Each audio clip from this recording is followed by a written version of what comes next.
যত বড় কঠিন রোগ হোক না কেন, রোগীর সামনে যদি এই দোয়াটি কেউ পড়তে পারেন, রোগী সঙ্গে সঙ্গে সুস্থ হয়ে যাবে ইনশাআল্লাহ। অনেকের কিডনিতে পাথর থাকে, হার্ট ড্যামেজ থাকে এবং ক্যান্সার, যেটির কোনো নাই অ্যান্সার, কেউ যদি এই দোয়াটি পড়তে পারেন, হাদিস সাক্ষী রেখে বলতে পারি ওই ব্যক্তি সুস্থ হয়ে যাবে ইনশাআল্লাহ। এই দোয়াটি হচ্ছে রাসূলুল্লাহ সাল্লাল্লাহু আলাইহি ওয়াসাল্লামের শিখানো দোয়া।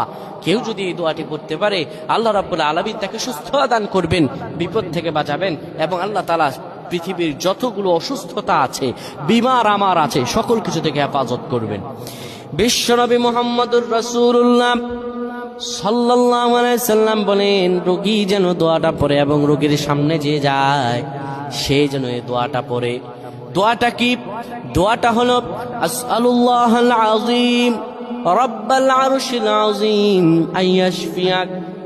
এই দোয়াটা আপনারা পড়বেন, সাথে দুরূদ শরীফও পড়বেন। এই পৃথিবীর বুকে কোনো ডাক্তার আপনাকে কোনো দিনও আপনাকে সুস্থ করতে পারবে না যদি আমার আল্লাহ না চান। আর আমার আল্লাহ যদি চান, পৃথিবীর কোনো কেউ আপনার ক্ষতি করতে পারবে না। আল্লাহ আমাদের বুঝদান করুক, আমিন।